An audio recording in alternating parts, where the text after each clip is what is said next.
5월 4일 일본이 정부 대책회의를 열어서 C19 긴급사태를 5월 말까지 연장하기로 했습니다. 일본은 이미 4월 7일에 도쿄와 7개 광역지역에 긴급사태를 선언하고 4월 16일에 일본 전역으로 확대한 바 있습니다. 일본으로서는 일본 경제의 치명적 위기를 초래할 긴급사태를 5월 말까지 더 연장한 것입니다. C19에 대응하는 방법으로 이러한 긴급사태를 통한 접근은 양날의 검이라고 할 수 있습니다. C19를 막기 위해 엄격한 제한을 가하게 되면 경기 침체는 불가피하게 발생할 것이며 반대로 경기를 유지하려면 방역에 허점이 생기는 것을 감수해야만 하기 때문입니다.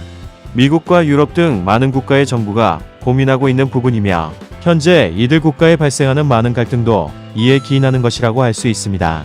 일본도 이런 부분에서 긴급사태 선언을 연장하는 것을 원하지 않았을 것입니다. 일본의 야당에서도 긴급사태 연장의 경제적 영향과 관련하여 심각한 우려를 표시했습니다. 하지만 일본 정부는 이미 긴급사태 연장을 발표하기 이전에 일본의 심각한 방역 상황으로 봤을 때 5월 말까지 긴급사태 연장이 불가피하다는 것을 알고 있었던 것으로 보입니다. 그러나 이번 긴급사태 연장으로 일본 경제는 1945년 폐망 이후 최악으로 치달을 것으로 일본의 산케이 신문이 보도했습니다. 올해 2분기 일본의 GDP는 21.8%나 감소할 것이며 소비와 투자는 최악으로 돌아설 것이라고 예상했습니다. 일본의 어설픈 대처로 현재 일본은 방역은 방역대로, 경제는 경제대로 엉망이 되어가고 있는 것입니다. 더욱이 5월 말까지 연장된 긴급사태마저도 실효성이 있을지 의문입니다. 또한 경제 회복에 대한 전망까지 어둡기 그지없는 상황입니다. 그러나 이러한 지경임에도 불구하고 일본 정부는 여전히 잘못을 인정하지 못하고 있습니다. 지난 4월 29일 일본 참의원 예산위원회에서 야당의 추궁을 당하던 아베 총리는 마지못해 C19 사태를 위하여 한국과 협력하는 것이 도움이 될 것이라고 말한 바 있습니다. 그러나 그의 말과 달리 일본 정부는 여전히 한국에 도움을 요청하는 것을 두려워하고 창피해하고 있습니다.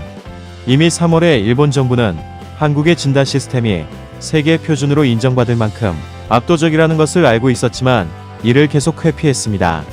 한국의 진단키트는 부정확하다든지 한국의 방식은 좋은 방법이 아니다라는 말을 계속 내보냈습니다.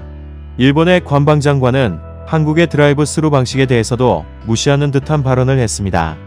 한국의 압도적인 C19 대처 실적을 애써 부정하고 심지어는 무시하는 일본 정부의 속내에 대하여 일본의 아사히 신문이 분석한 기사를 살펴보겠습니다.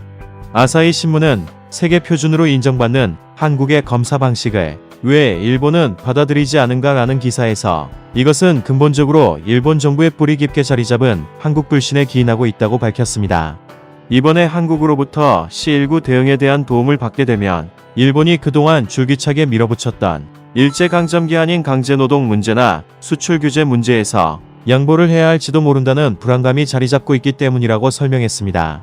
5일 전 니혼게이자이 신문도 한국의 첨단 대응 체계와 비교하면서 일본의 경직된 아날로그 행정은 결코 이 사태를 헤쳐나갈 수 없다고 비판했습니다.